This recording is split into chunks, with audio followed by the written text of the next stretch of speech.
Vous avez fondé Rondol en 2012. Pendant 8 ans, vous avez travaillé sur la mise au point d'une technologie de miniaturisation de la matière. Vous m'expliquez? Oui, alors en fait, c'est une histoire qui n'a rien à voir. Au départ, j'accompagnais quelqu'un qui était ma maman de cœur, qui avait un cancer, et je l'accompagnais faire des séances de chimiothérapie. Ah, c'est pas très drôle. Et c'était pas drôle. Et j'essayais de trouver des idées pour lui remonter le moral. Et je lui dis, c'est quand même bizarre parce qu'on te met. Moi, j'ai l'impression qu'il y a beaucoup de doses de principes actifs parce que tu es toujours malade, tu as plein d'effets secondaires et tout ça. Elle me dit, je sais pas, tu sais, le médecin est sympa, tu devrais lui parler. Donc, je parlais avec le médecin et je lui dis, mais j'ai l'impression que vous en mettez un peu trop dans la dose. Il me dit, je suis obligé. Ça ressemble à du sucre d'orge, c'est collant, c'est cassant, ça fond à 40 degrés, ça se détruit à 60, c'est impossible à mélanger. Et je lui dis, attendez, là, je suis pas d'accord parce que je pense que je connais un process industriel qui permet de faire ça. Il me regarde, il rigole, il dit, nana, c'est pas possible. La nana en question, moi, j'avais installé des usines d'extrusion en Allemagne, au Canada, j'en avais construit, donc je connaissais bien le procédé. Je lui dis, si, je pense que c'est possible.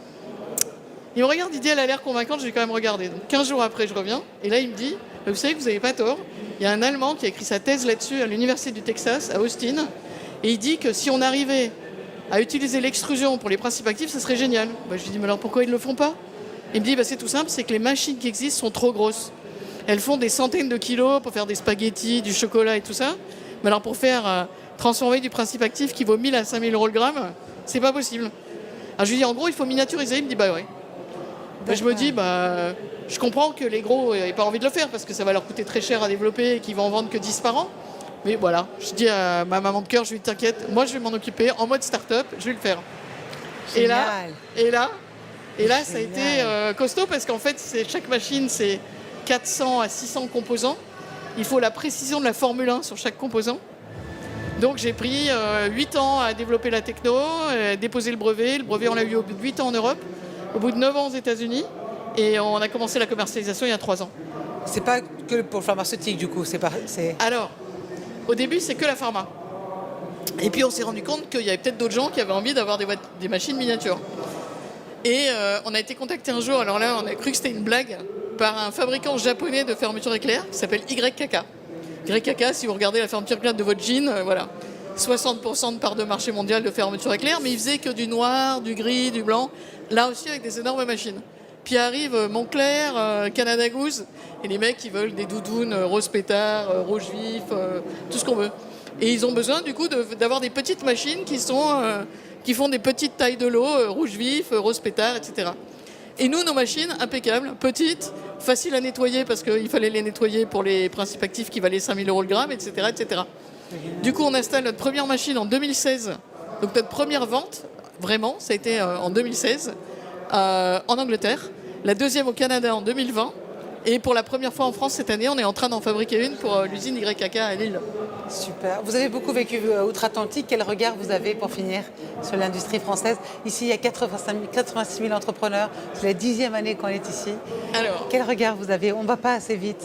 Parce qu'à vous entendre, il y a une solution à tout et ça va vite. Mais en fait, non, c'est très long, mais il faut être patient. Voilà. Et alors, d'abord, pourquoi j'aime l'Amérique du Nord?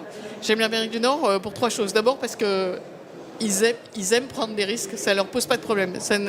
Un Américain qui a raté une chose dans sa carrière, il trouve pas ça emmerdant. Alors que nous, on se dit merde, on porte ça comme un fardeau tout le reste de sa carrière. Donc 1, ils aiment le risque.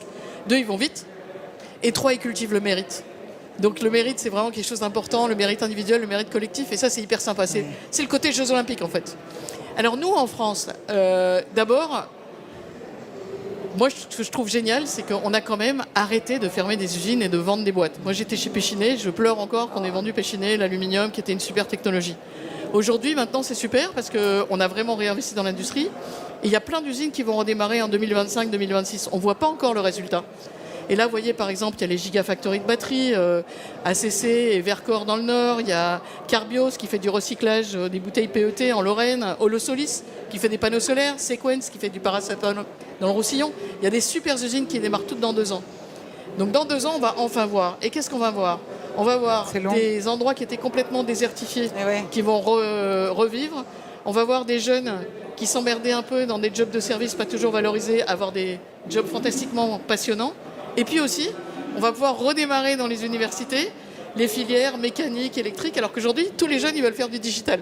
Donc quand ils verront qu'il y a des super usines et que c'est passionnant, ils auront envie de venir dans les filières, pas seulement digitales. Et c'est ce qu'on dira à nos jeunes. Merci beaucoup Victoire de Margerie, fondeur exécutif chairman